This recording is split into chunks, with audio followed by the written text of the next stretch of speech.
Good morning, or depending when you're listening to this, good afternoon, good evening, or good night. My name's Ross, and I was always told I had a voice for radio, so I've made a podcast all about the Pokémon trading card game. And you're listening to PTCG Radio. Now, this week we have a very, very special episode indeed. We will start with a massive thank you to friend of the podcast, Mark Levy, who put me in touch with Andrew Estrada, and if that name sounds familiar, it should.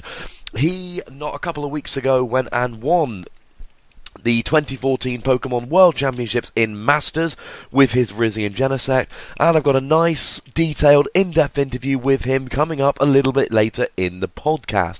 So listen out for that. It was done on Skype because he lives in Canada and I live in the UK, and the quality isn't perfect, but it is more than listenable, and it's a nice, in-depth 15-minute interview with him, and it goes a lot deeper than how did it feel when you won Worlds, which was pretty much all the time they had to ask him at the World Championships itself. Not their fault, they were short of time. I, on the other hand, was not short of time, so listen up for that coming later on. Before then, we're going to go through a bunch of news which has been revealed this past week, and then we're going to have a little look at some decks. Over the next couple of weeks, I'm going to be going through all of the even remotely relevant decks from last year, showing you, or telling you more accurately, as this is an audio podcast, telling you what's changed and whether they're still viable, and then I'm also going to be going through the new decks which have come around either as a result of the release of Furious Fist or because of the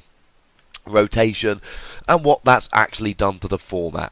We've already looked at Virizion, Genesect, Eviltau and Plasma, and to be completely honest with you, that's the plan moving forward, is to try and actually hit every deck which you might want to know about, so that by the time you start going, and I know a couple of league challenges have started here and there, but by the time the big tournaments come around, you are all entirely informed on all of the decks that you should be worried about. You lucky, lucky people. So, starting off then, there is a little bit of news. And what we're going to be looking at today is a couple of new products and a few new cards. First of which is a Shiny Mega Gengar EX promo. Now, Shiny Mega Gengar is being given out in wirelessly at various stores across Japan. It's a Halloween thing. And as well as that, if you spend 1,500 yen on Pokemon products from Pokemon centers in Japan, you're going to receive a Shiny Mega Gengar EX promo. And as always, we're going to be getting these cards eventually, or this card. But it's kind of trash. The previous Mega Gengar EX, which was revealed, had the power through its attack to copy the attack of any of your opponent's Pokemon, active or bench, so kind of like a better version of Zoroark's Foul Play, for 2 Psychic and a Colorless. This one, for 3 Psychic and a Colorless, does 120 damage with Poison and Confusion. It's not a terrible attack, but I don't like it anywhere near as much as the other Mega Gengar EX, which in turn I don't like as much as just the regular Gengar EX. So let's move on. Possibly the most intriguing card which has been announced this past week is Bronzong. Now, this is coming out in the Hyper Metal Chain deck in Japan, but as always, when we get our sets, they're a combination of the Japanese set, which tends to be a little bit smaller than our sets, along with a bunch of half decks, etc. We don't have that in this country, really, but in Japan they tend to have a bunch of decks or half decks which are released with exclusive cards. So, for instance, the Dialga EX and the Aegislash EX, which I've told you about previously, they're not coming in the packs in Japan, they're coming in this Hyper Metal Chain deck. But a possibly more intriguing card than either of them comes in the form of Bronzong. Tell me if this sounds familiar. Now, the attack hasn't been spoiled yet, but the ability reads like this. Once during your turn, you may choose 1 Metal Energy from your discard pile and attach it to one of your benched Pokemon. And it's a Stage 1. It is E-Electric from Noble Victories, but it's for Metal Pokemon, not Electric. This will be huge. Now, it doesn't have something like Rayquaza to pair with it, which is a pain, but what it does have is things like that Dialga EX I told you about, which does 150 damage for 4 energy. Overpriced, but if you're running a Bronzong deck, maybe you can afford it. You've got the Cobalion, which does 100, and that goes through anything like abilities, etc., for free energy. You've got Edgeslash EX on his own, which is something like 40 damage plus 20 for each metal energy attached to him. So you can pile energy on that way. Or you can attach it to something like Mewtwo to build up a giant Mewtwo. Or, in fact, you could run anything. You could even run this with something like Black Kyurem. No, you couldn't. You need different energy. No, ignore that. That's going to be too much of a pain in the neck. But the point is, you could run it with any Pokemon, and you could even run it with, you know, one of the particular...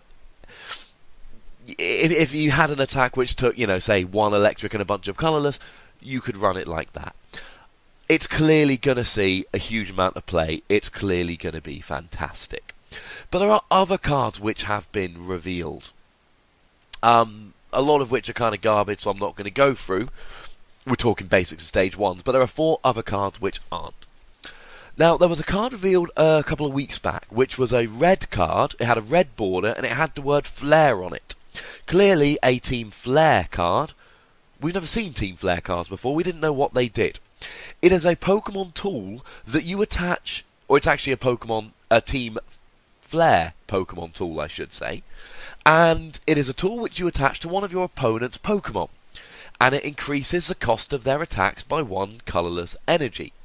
Clearly a really powerful card, but remember, with it being a Pokemon tool, if there's already a tool attached to your opponent's Pokemon, they can't play this. Now, this could be played in something like a Seismitoad deck or a Trevenant deck, where your opponent can't actually play their own tools, so you could just play that for them, which would be quite handy. Other than that, if you've been playing the game recently, you'll have noticed that most active Pokemon, the ones with which they're actually attacking, tend to have Pokemon tools on already. However, if you ran a full suite of 4 of these, the chances are you'd be able to attach this to at least 1 or 2 of your opponent's attacking Pokemon before they got their own tool. You could, of course, combo this with Startling Megaphone, but you'd have to play a Startling Megaphone to get rid of their existing tool, and then put Head Noiser on in its stead. So you'd have to have both of those cards in your hand at the same time. This is going to see some play. Now, I've seen a lot of people already proclaiming this to be an amazing card that everybody's going to love, and I'm not 100% sold on this idea. What I do think about Head Noiser is, it's going to see some play, and certainly, if Enhanced Hammer comes back, I could happily see a deck playing something like 4 Enhanced Hammer, 4 Crushing Hammer, 4 Head Noiser, and you'd have to play a fairly simple deck, maybe even something like a Landorus or a Lucario deck, where you're running on basic Pokemon and few energy. You wouldn't have the luxury of probably playing stuff like Hypnotoxic Laser and Burbank City Gym. You'd have to be running a fairly bare-bones deck in order to put all 12 of those cards in. But then you could run a nice get rid of energy. Oh, and by the way, you've now got to have more energy to attack due to this tool. What this might do is lead to an increase in, I forget the name of the card, but I believe it's coming out in the next set, which allows you to remove cards off of your Pokemon. Similarly, we talked about it last week when I talked about Gengar's Spirit Link card. Similarly, people could be playing Masquerain, which allows you to rearrange your tool cards, so that if your opponent put Head Noiser on your card, you'd be able to take it back to your hand. That would be one option. But the fact of the matter is, this is going to see some play. Now, one card which a lot of people will remember if they've been playing a while, it's a hard card to forget, is the Poltergeist Gengar. And the reason was, I think it came out in the Arceus set if I remember correctly. And the reason was, it had an ability, or a poker power at the time, called Fainting Spell. And what Fainting Spell did was, if your opponent attacked your Pokemon and would have knocked out the Pokemon from damage, then you flip a coin. If heads, the attacking Pokemon is also knocked out. It was incredibly frustrating and annoying. I was reading through an old report I wrote on sixprizes.com last night about my Donphan deck from UK Nationals 2011, and the reason I was reading through that was purely because somebody had asked for my Donphan list and I had to go and dig out the article. And I was remembering the frustration of building up a Donphan with free energy, killing a Gengar, which was very big back then, only for them to hit Fainting Spell heads and actually get a KO through no real work of their own. Well, a Chandelure has been released with the same thing.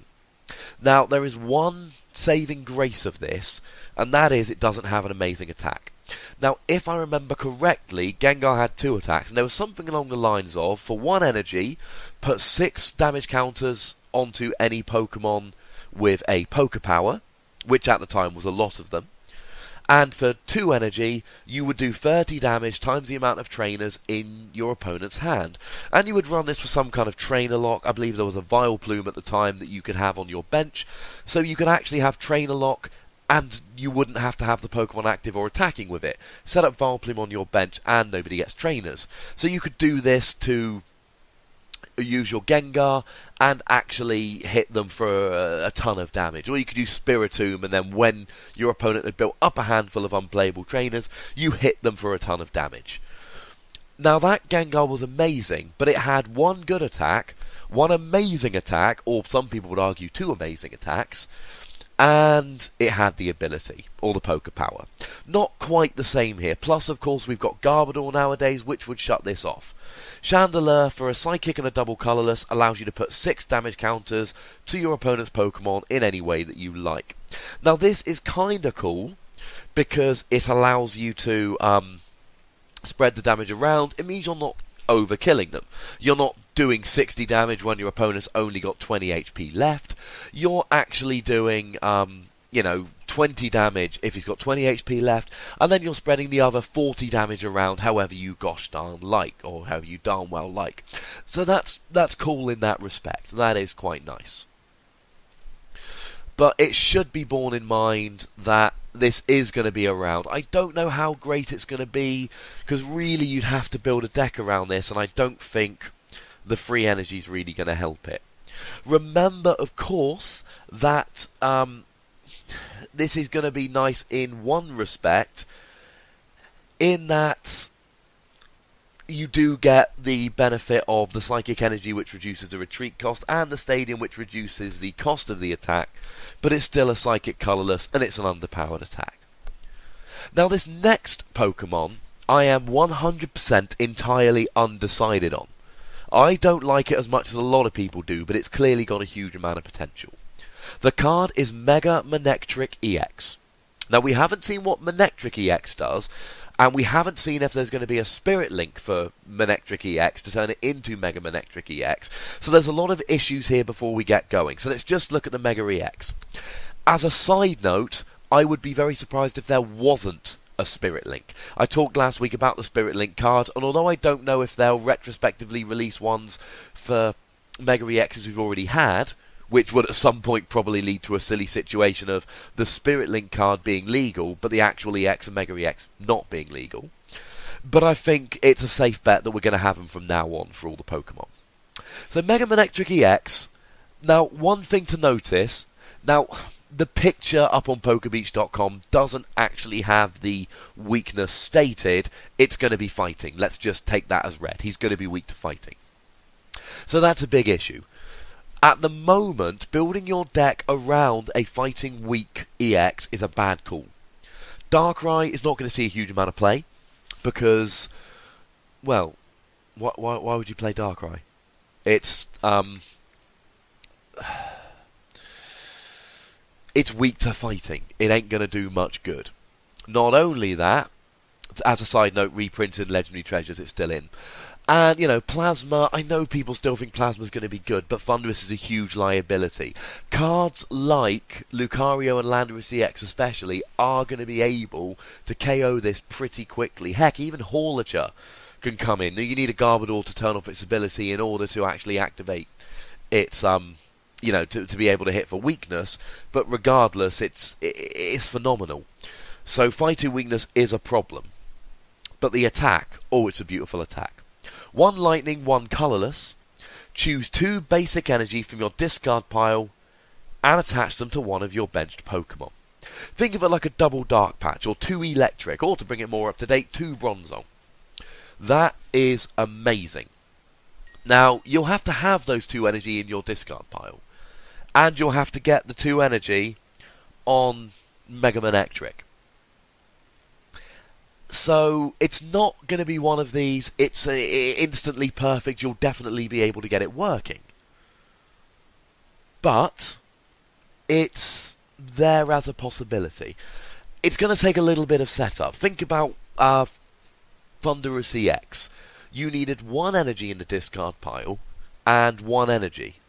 How often did you get that turn 1, which was the earliest opportunity? How often are you going to have 2 basic energy in the discard pile and 2 energy on Manectric EX, as well as Mega EXing it and having it in the active?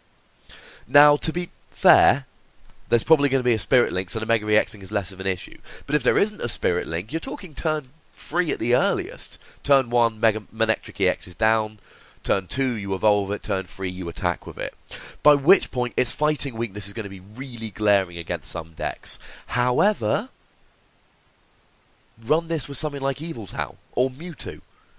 Heck, this could, ironically, this could make Darkrai playable again, because, as I've said previously on the podcast, Darkrai was especially hurt by the lack of Dark Patch being able to get the free energy on him, although Darkrai's also fighting weak, and using a fighting weak Mega EX to power up a fighting weak EX in a format where we're likely to see a lot of fighting might be considered potentially silly.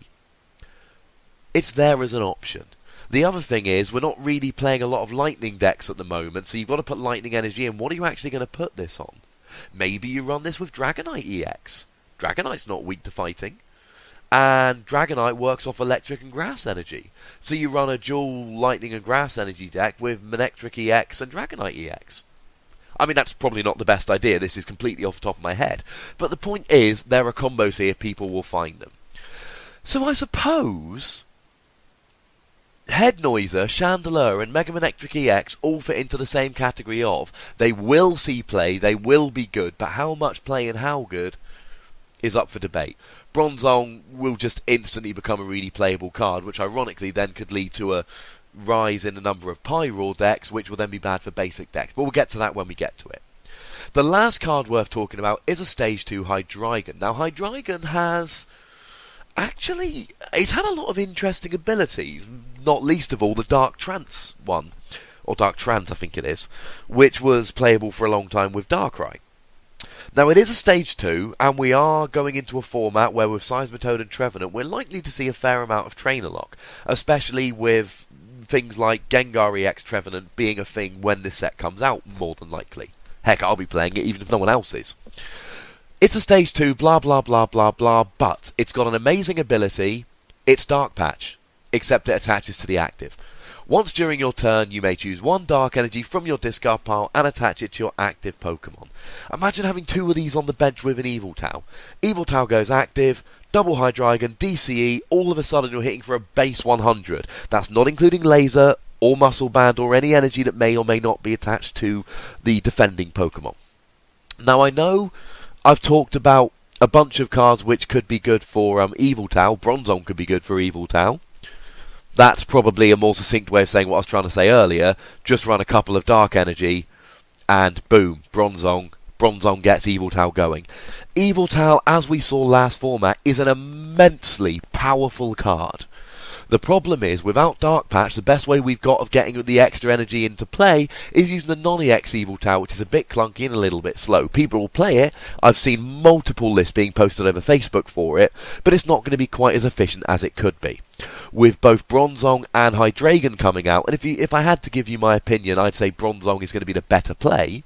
Because don't forget, even if you don't want to, you can still run Darkrai for free retreat, even if you never attack with it. So you could run a Bronzong Yveltal deck and just pile energy onto Yveltal and off you go. Hydreigon, I like Hydreigon, but honestly, you would generally run this for Yveltal, and although it would be more awkward in terms of your energy line, Bronzong as a Stage 1 is going to be a lot easier to get going than Hydreigon, bearing in mind there's going to be a fair amount of Trainer Lock, so it will take up less space in your deck, and it will be much easier to get in play. So, they're the new cards which have been revealed. A couple other funky little announcements, a couple of new products I'll go through very quickly. There is an Omega Ruby and Alpha Sapphire Special Pack Mega Diancie EX, coming out in Japan in November, and essentially it's coming with a booster pack of each X and Y set, a Diancie EX promo, and a Mega Diancie EX promo. No pictures of them yet, so we'll just move straight on.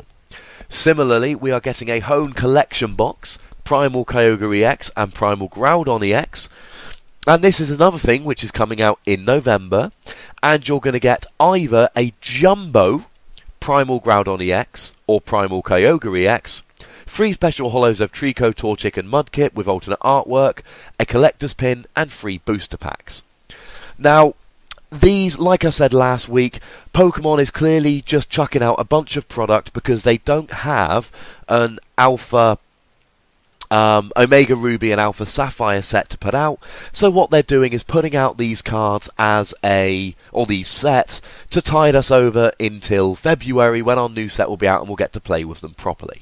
The interesting news here is that we're getting Primal EXs, which I imagine will work in the same way as Mega EXs, but the fact is we don't know and it's not good speculating.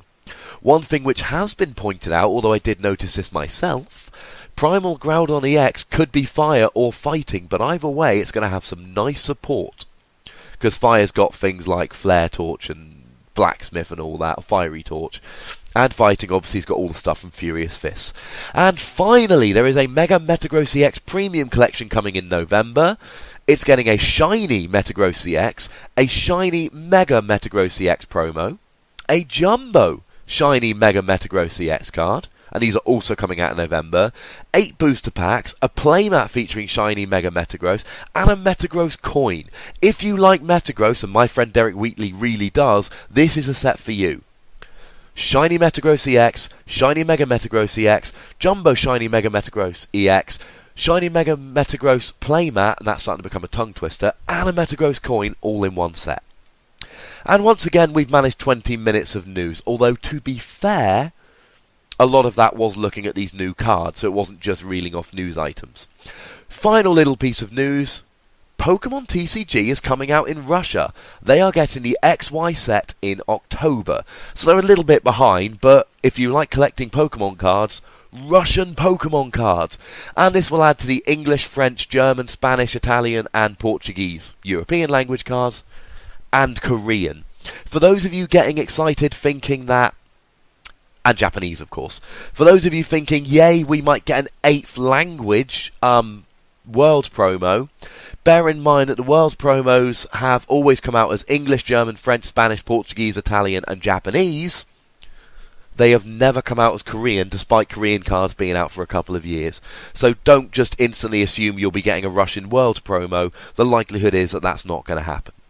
So, that's the news. We're going to leave the interview in a minute, but let's have a look at a couple of decks quickly before we do. Now, I was going to talk about Seismitoad EX decks, but I've been testing that a lot, and there's a lot to say. So what I'm going to do instead is I'm going to approach this properly next week, talking about different ways Seismitoad can be run, good things, bad things, etc.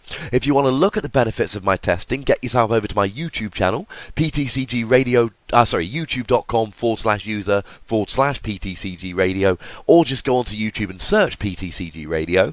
There will be a deck breakdown, finally, as a lot of you have requested, going up in the next few days, and there's about half a dozen videos of me playing against various metagame decks. I would, and it's not a big surprise because I made them, but I would heartily recommend you go and check that out. If you haven't subscribed to YouTube yet, and we're getting up towards 500 subscribers now, which is lovely, if you haven't got yourself over there, make sure you get yourself over there quickly, please. So, that, ladies and gentlemen, is that. And don't forget, if you disagree with anything I've said, you want to send any comments, queries, questions or quibbles, you can email me at ptcgradio@hotmail.co.uk, or you can tweet me at TheWassy, or if you're listening on YouTube or SoundCloud, etc., just stick a comment down below and I will get to it when I can. So we've already looked at what's going to happen to Virizion, Genesect, Plasma and Yveltal decks, and we're going to leave new decks till next week. So there's 3 decks I want to have a quick look at this week. First of all, Empoleon. Now, this started seeing a lot of buzz when Ishan Jagiasi, or sorry for butchering your name there, when he went ahead and actually won senior US Nationals with Empoleon. Now, there is a problem with Empoleon, quite frankly. Now, the good news is, Empoleon itself, although it was in Dark Explorers, is still playable because it was reprinted in Plasma Freeze as a secret rare. And the fact that Boundaries Cross was kept in the format means that Dust Noir is still here, but actually it was a secret rare in Plasma Blast, so it was always going to be in the format. Miltank is far more recent, so Miltank and Jirachi and Empoleon and Dust Noir, all the key Pokemon components are there. So in theory, this should be a good deck. And I'm here to apologise to you and say that as things stand at the moment, it's not going to be hideously playable. And there are 3 reasons for that.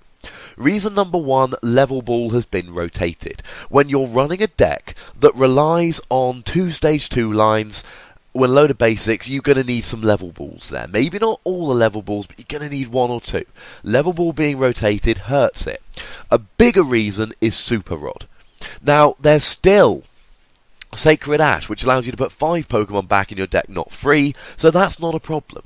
The problem is, Ishan's deck list actually got away with running 6 basic water. That gave him the room he needed in the deck to build in everything he wanted to make it a successful deck. He allowed himself to do this by running 2 Super Rods. You can't run any. What you can do is run Energy Retrieval. The problem is, Energy Retrieval gets 2 energy, it doesn't get 3 energy. That's a big issue. Not only that, but Energy Retrieval won't put Pokemon in your deck. So what you could do is run Sacred Ash and Energy Retrieval, but then instead of possibly putting 6 energy back in your deck, you're only putting 2 in. What you could do instead is take out the 2 Super Rod for 2 Energy Retrieval, and that puts you at 4 energy, not 6, which might not be the end of the world. That's probably going to be enough. But then you take away the opportunity to put Pokemon back into your deck to keep that Empoleon line firing. It's not lost the key components. It's lost cards that make it awkward. But I would say there's a bigger reason, and that is with Seismitoad running around and Trevenant still being a thing, things are rough for Stage 2 decks at the moment. So you're going to have to put a few more Stage 1s in, and that's going to take up some space. This deck is not dead. It's got all of the basic components you would need to run it. What it is awkward, and it's lost some stuff you would like. Sorry about that. Now, one deck which looked like it was going to be entirely dead is Flygon Dust Noir, because Flygon was not reprinted after Boundaries Crossed. But Boundaries Crossed didn't get rotated. So we've still got Flygon, we've still got Dust Noir. Now this runs into some of the same issues. There's no level ball here. And there's no Super Rod. However, you generally didn't run energy in this deck, so you actually could just put Sacred Ash in instead. And to be honest, that's what people were probably playing, so that's less of an issue. And you can get by with other stuff. But there is a much bigger thing missing here. And to be fair, I probably should have mentioned this with Empoleon as well, but it's more of an issue for Flygon Dust Noir. Tropical Beach. Tropical Beach made Stage 2 decks work. Now, it's got the same issues as Empoleon, in that Trainer Lock is a thing now, more than it was before. That's an issue. And that we've lost Super Rod and Level Ball. But Tropical Beach really hurts this deck. Sometimes you'd be sitting there turn after turn just using Tropical Beach, letting Flygon's damage build up across your opponent's board. You can no longer Tropical Beach, which means you've got to draw well. And the problem is, it's going to be difficult to draw as well as you need without Tropical Beach. Another reason not to run this deck? Excelgor's gone. It was in Dark Explorers and it wasn't reprinted. So you no longer have the Excelgor. Now you don't need Excelgor to run this deck. Plenty of versions of this deck were run without Excelgor. But by the end of the format last year, it was becoming pretty clear that the best versions of this deck were running Excelgor. And Excelgor's gone. And there is no replacement. There's no card which is going to take its place. So whereas Empoleon is still... You can still run it, it's just going to be a little bit awkward. I don't think you can run Flygon Dust Noir. You would need a drastically different build of the deck. That's not to say it can't be run. The minimum things you need to run this deck are Boundaries Crossed Flygon and Boundaries Crossed Dust Noir, both of which are still in the format. So like Empoleon, you can still run the deck, you've got the key attackers, but you don't necessarily have the support cards to make this deck everything it should be. And the last one I'm going to look at is Blastoise. Blastoise is an odd deck, it never really died. And it didn't need Level Ball. And it didn't really need Super Rod. And it still got Caldeo, and it still got Blastoise, and it still got Black Kyurem EX. But this deck, more than any other, really, really suffered from the lack of Tropical Beach. Because all of the best decks had Tropical Beach. There were some people that would take out the 4 Tropical Beach for a 2-2 Electrode line, and maybe that can work. But the fact is, it doesn't set up consistently enough. Now, if it does set up, it's still a good deck. It's always been a good deck. It will always be a good deck. The other thing is, nobody's playing Druddigan anymore because nobody's playing Blastoise. It is ripe for a comeback. One of the problems is, and this is a fairly big problem, there's no Tropical Beach. It's a pain that there's no Tropical Beach, but there's no Tropical Beach. Blastoise is going to struggle, and there's the same thing with Trainer Lock there, in that it's going to be an issue. If you're facing down a Seismitoad turn 1, you're going to really struggle to get your Blastoise out, and even if you do, if they sit there behind the Garbador, you're not going to have abilities for the game as well. So, 3 decks we've looked at here: Empoleon, Flygon Dusknoir and Blastoise, and essentially all 3 of them are in the same boat. Technically, they've got the minimum requirements, except you could argue Flygon Dusknoir doesn't have Excelgor, which it needs, but in reality, they've all lost key components in terms of trainers, and that is going to potentially be an issue. So, I'm going to pretty much leave you here now. I'm going to stick on the interview with Andrew Estrada to finish out this podcast. Thank you again to Mark Levy for setting this up. It is massively appreciated. He sent me a message on the day that Worlds finished, telling me he could sort out an interview, and before we'd actually even seen Andrew Estrada be crowned as the top player in the world this year, there was a message from Mark telling me that he could sort out an interview if Andrew were to win. So a huge thank you to him for doing that, and a huge thank you to Andrew Estrada himself for giving up 20 minutes of his time, it'd be afternoon in Canada I suppose, but one afternoon to talk to some random guy from England who runs a podcast. It is massively, massively appreciated, and I would ask you all, suggest that you all listen to this through to the end, because it really is a fascinating interview. He's a fantastic interview subject. You mentioned something, and off he goes with fantastic detail, and he gives recaps of a lot of his games from Worlds. So thank you to those 2 gentlemen. Congratulations again to Andrew Estrada for winning Worlds this year. I will be back next week, as always. You can email me at ptcgradio@hotmail.co.uk, and I've just had an email from a guy in Spain while I'm recording, which I'll go and have a listen to now, or a read I should say. You can tweet me at the Wassy, or if you're listening YouTube, etc., just post a comment down below. Enjoy the interview. Thank you very much for listening. My name's Ross, and you've been listening to PTCG Radio. Okay, so exciting times indeed. I am sitting here with Andrew Estrada, the Masters World Champion. How you doing, Andrew? Pretty good, thanks. It's a pretty good day. Everything's fine. How about you, man? Very nice. Life is quite good right now. And I suppose we should thank Mark Levy for setting this up for us. Truly a friend of the podcast. So we'll start off right at the beginning then. Tell us how you actually got into Pokemon in the first place. You know what? I was just graduating from elementary school, and one of my best friends, he introduced me to a league saying, "Oh, yeah, Andrew, this is a cool league nearby. Like, they're playing Pokemon cards." I'm like, "Oh, really? That sounds pretty cool. Let's go." So yeah, I just got into it. It was my first year ever playing. I started playing Gyarados, and yeah, I just loved the deck and I loved the game, and I just got into it and then there on, it just all, the magic happened. Are we talking the Stormfront Gyarados with all the Magikarp action? Yes, that was my first year, 2011 season, because they announced you could play Gyarados for half the year, and then they announced the mid-season rotation. Which is a little bit mean. So you've been playing a little while then. Have you got a favourite format or a favourite deck or a time that was particularly nice for playing? Unfortunately, the formats I've been playing, 2013 was decent. 2012 kind of sucked. 2011 kind of sucked too. 2011 before the rotation was probably my favorite format. It had the Luxchomp, Gyarados, stuff like that. That was probably my favorite format. Yeah, I've been asking a lot of people that question recently, interviewing UK Worlds players, and most of them are saying the exact same thing, that was the format. Yes. So, in the time you've been playing then, show us your kind of past achievements. What have you won? How well have you been doing in the past few years? My first year I actually ended up winning Nationals. Oh, wow. Yeah, I won Nationals, and that was my first year playing. That was seniors, actually. My following year I won Nationals again. That following year I ended up whiffing at 9th, so yeah, I couldn't get back up there, unfortunately. That was my last year in seniors, so yeah, I only played 3 years in seniors, and then I ended up winning 3 provincials, 2 regionals, 2 nationals, many top 8s and stuff like that. Masters, I had a top 8 at Nats, 2 top 8s at provincials, I won regionals, and then there's Worlds, obviously, so that's basically it. So is this your first year in Masters? It is my first year in Masters, yes. That's not bad going, that. That's pretty well good going. So, tell us about Worlds this year. I mean, you've just listed off a big kind of list of tournaments that you did well at, states, provincials, all of that. Are we talking a championship point invite, or was there more to it?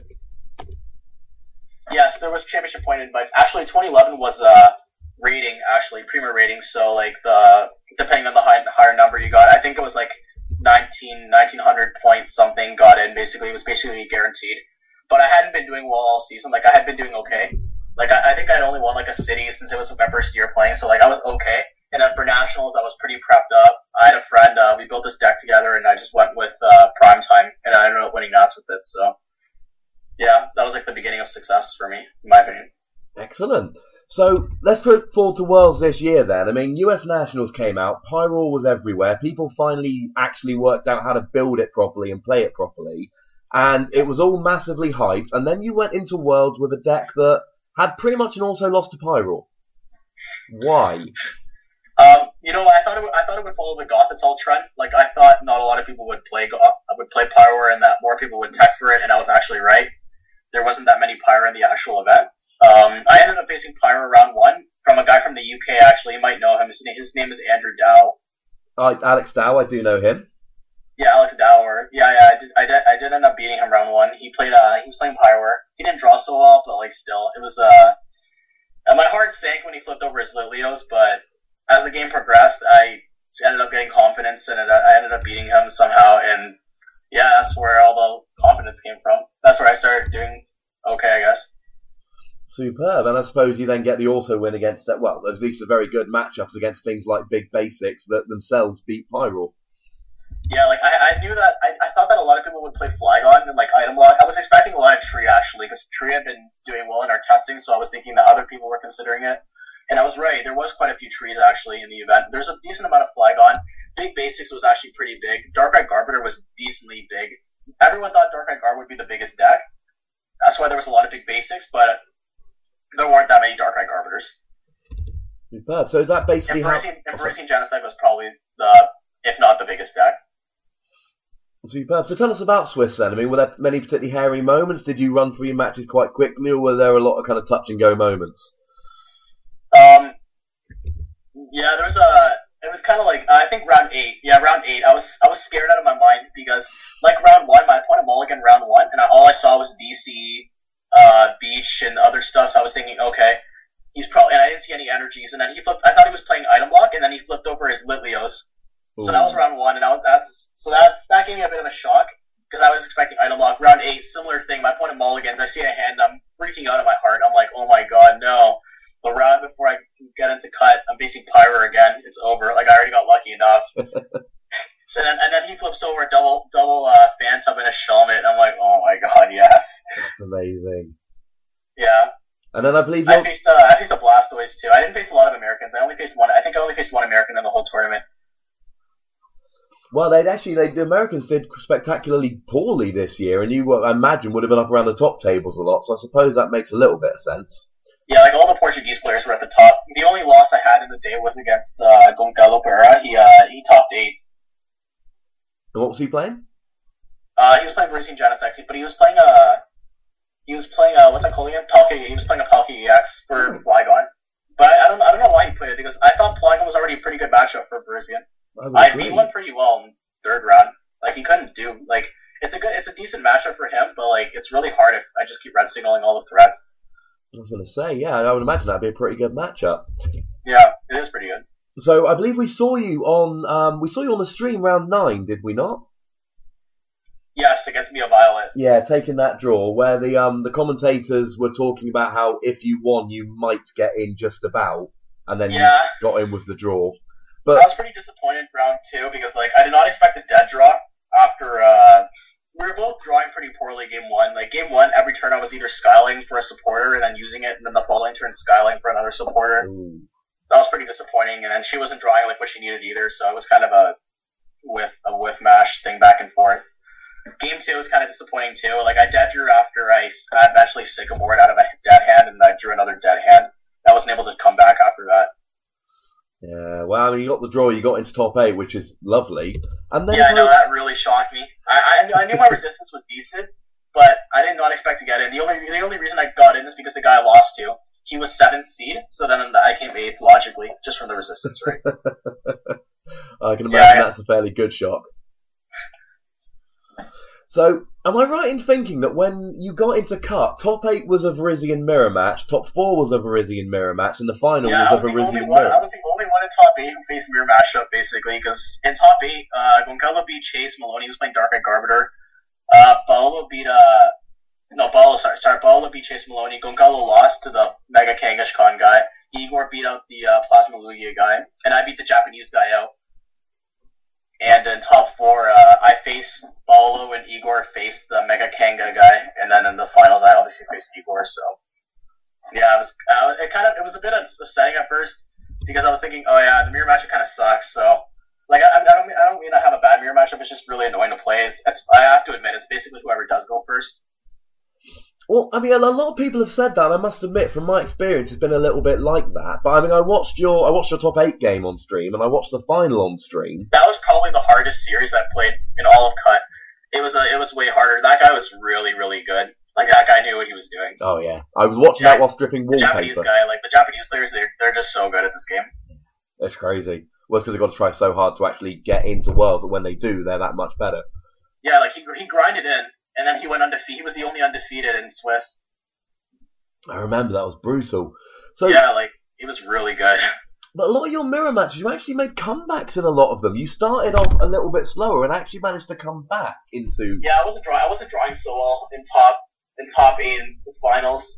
In top 4, I drew pretty normal. Like I've been drawing normally in Swiss, so I was able to overcome him. But in top 8, there was one point where I don't know if you saw it, I sycamored. I had like 3 plasmas in my deck. I had like 20 cards, and I still whiffed. And I was just thinking to myself, how is this possible? How did I whiff? Yeah. And then I thought he had me because I thought he would just red signal a G booster per game. And then I realized that he had 1 triad left, and he only had like 3 cards in hand, so he had to end me. So then he did end me, and then I drew 4 cards. I was dead drawing again. I was just thinking to myself, wow, I still can't draw it. And then that's when I top deck the plasma energy. So I bring up his Genesect, I knock it out, and he proceeds to attack me with Pikachu. And then I just top deck another plasma energy. I remember that very well. Yeah, that was a comeback, yeah. But it kind of compensated for me whiffing, because I did whiff quite a bit early on. I do remember the game. So yeah, I was whiffing quite a bit. Tell me about how you made your Virizion Genesect, because if I remember correctly, were you the guy that played 4 Virizion, 4 Genesect? I did, yes. And you were about the only person in Cut that did that. Your deck seemed more built to just do what Virizion Genesect does. Yeah, I think I was probably the only person in the whole tournament who played 4 Genesect, not gonna lie. Because everyone was either playing Raichus or Balloons or some other stuff. I even saw Roserade a couple times. So what tricks did you play? Was there anything non-standard in your list? I was testing 3 Enhanced Hammer and 1 Scrapper the night before, but I found I was losing to Dark-Eyed Garbador quite a bit. So I decided to opt back to play 2, and it actually does change the matchup quite significantly. Not really. There's not a lot of tricks. I think the Mr. Mime is a bit unexpected, because I think most people would expect a Sigalith. Like, there was a lot of times, for example, round 5, game 1, my opponent had the win next turn because he was going to red signal and take 4 prizes with Frost Spear, and then I Ultra Ball for the Mime, and then he just picked up his cards and scooped. Yeah, he did. Because, there was no way that was his only way to win, and I had game next turn, and then once he realized that there was no way he was going to do that, because the Enhanced Hammers were so crucial. The Enhanced Hammers were so clutch. I was able to beat a Plasma Lugia 6th round, Speed Lugia with roller skates, and the Enhanced Hammers probably won me the game. But anyways, against this Speed Karn guy, I had 1 prize left. I had a Shadow Trot in hand for G-Booster. He had no ends left. So, and I Enhanced Hammered him, so his only play would have been Frost Spear or Red Signal, because I had 2 Genesects powered up. So, yeah, once I Ultra Ball for the Mime, he's just like, oh, damn it. Pick up his cards in game 2. Let's go. That's fantastic. I enjoy that. So yeah, it was unexpected. My friend, he played the exact same 60-card list. And he played 3 big basics, actually. I didn't face a single big basics, unfortunately, but he faced 3 big basics, and his opponents were all getting mad. His opponents were always like, oh yeah, if that Mime hadn't been there, I wonder how much damage would have been on the field, because they were all losing to him. It's a bit irrelevant. The Mime was down. Yeah, the mime was really, really clutch. It's really good against TDK too early on because they rely on Frostbeard and then Helix forcing your Genesects for a game. So like if once like I prioritized the mime early on, so if I was able to do that, then they weren't able to KO me. So it was really, really crucial. But apart from that, the 4 Genesect did catch a lot of people off guard. Like I did Ultra Ball like 2 away at one point, and then my opponent's like, "What the heck?" And I got like another one later, and he's like, "Oh, this guy plays 4. What the heck?" Yeah, there's a lot of weird situations throughout the day. The Jirachi was a bit unexpected too. Like I can understand, like it was a staple around regionals, but like after that, people were like, "Yeah, Lysander is in the format, so probably not a good idea." But I still opted to play it just because like I like finishing the game off with like a G booster for like Ultra Ball for Jirachi. Well, I've always found if they're attacking your Jirachi, then they're not attacking your actual active Pokemon, so they're ignoring so, like, your I kind of wish that sometimes they would Lysander the Jirachi and kill it, and then they can leave my active alive. Indeed. So, I mean, well, the way I can see, so you played a couple of enhanced Hammer, you played the Mr. Mime and the Jirachi, but other than that, you're just talking full-on consistency. Yeah, that's what I wanted. The Chorus Machine was a bit weird, too. I have to admit that I did catch a few people off guard with that. Against the Flygon guy, he did not expect that. Like, I had 1 energy on his, I had 1 energy on the active. He was attacking me with a Mewtwo, and then I had, like, 2 prizes left. He thought there was no way I was going to knock him out. I had the G-Booster on it, and I was like, okay, attach Skyla for a Chorus Machine knockout. He's like, oh, what? Yeah. I was like, yeah, the Chorus Machine was a bit weird, too. I'm a big fan of, I played that when I played Rizzy and Genesect. It's a good card. So, yeah. What about next year, then? 'Cause we've seen people in the past, you know, do well at Worlds, get the top 4, so you've got the paid invite for next year now. Do you envisage yourself playing as much as you did last year, getting up those championship points, or is it going to be more of a take it easy because you know you've got that paid invite in the back? You know what? Probably take it easy because it's my last year in high school, and I need to have my marks high to go to university. I'm planning on going into astrophysics. Oh wow! And math has always been my best subject in science, so I'm probably going into that for sure. So yeah, I'm going for my high marks, so then I can just get into it. So I probably just end up playing maybe a couple of regionals. I might go to the States with my few friends because I love spending time with my friends in the States. They're always fun. Like the all-nighters we have before tournaments are just the best. Not gonna lie. So yeah, I might go to like 2 regionals in the States. A regionals local and the provincials local. That's probably it. And nationals. Sounds like a good plan. I'm afraid I'm going to refrain from asking you ridiculous questions like how did it feel when you won Worlds, because I'm assuming your answer is just going to be I was happy. Yeah, basically. I was really shocked. I don't know. I'm still seeing the Pikachu trophy behind me. I'm still going to myself. When the heck did that get there? Like what? Not many people. I'm still shocked. Well, not many people repeat the World Championship, so I'd enjoy it. But I will, of course, be rooting for you next year, and hopefully I'll actually be there next year so I can meet you in person. Oh, that's great. But until then, thank you very much for your time, sir, and congratulations on winning Worlds. Thank you, man. Thank you so much. It means a lot to me.